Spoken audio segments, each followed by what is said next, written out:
So here we have the Ford Focus on a 15 plate. I'm going to hop inside and run through some controls first of all. Okay, now that we're inside the car, we're going to start with the dials. On the left-hand side, we have the rev counter, and on the right-hand side, the speedometer. In the middle at the bottom, we have the fuel gauge and coolant temperature gauge. And above that, you can see a digital readout for the speedometer. You can change information that's displayed there for various bits of individual trip computer and fuel economy information, or if you wish to, you can have these 4 bits of info all displayed simultaneously.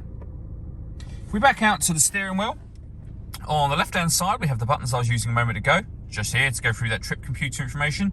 Beneath that, we have cruise control and speed limiter. And over on the right-hand side, we have stereo and phone controls. The phone controls can only be used after such time as you pair the phone up.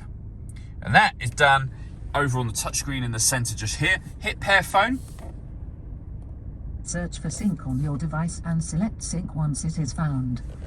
And then follow the instructions on this screen and on your phone screen from there. If we go all the way back to the home screen from here, you can see we can access satellite navigation up in this top corner. There's a full video that shows how this works that you can find on our website and also on our YouTube channel as well. When it comes to music, we have a number of ways in which we can listen to it. AM, FM and DAB radio. We have a CD player, USB input. We can stream our music wirelessly via Bluetooth audio. We have SD memory card input and auxiliary input as well. Working our way down, we have the CD player and the main volume for the stereo. We then have dual zone climate control. So you can adjust the passenger and the driver temperature.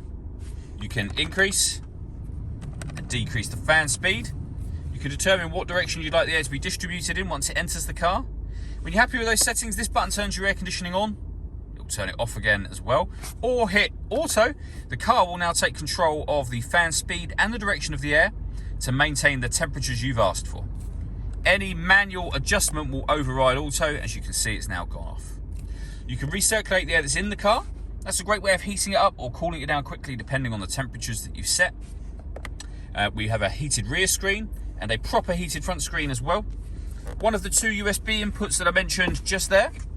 We then have a 6-speed manual gearbox, 12-volt charging socket. This button will turn off to stop and start. This car's designed to cut out when it's stationary in traffic to save you fuel. That system is now off.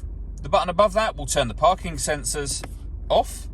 And this one will turn on the autonomous parking.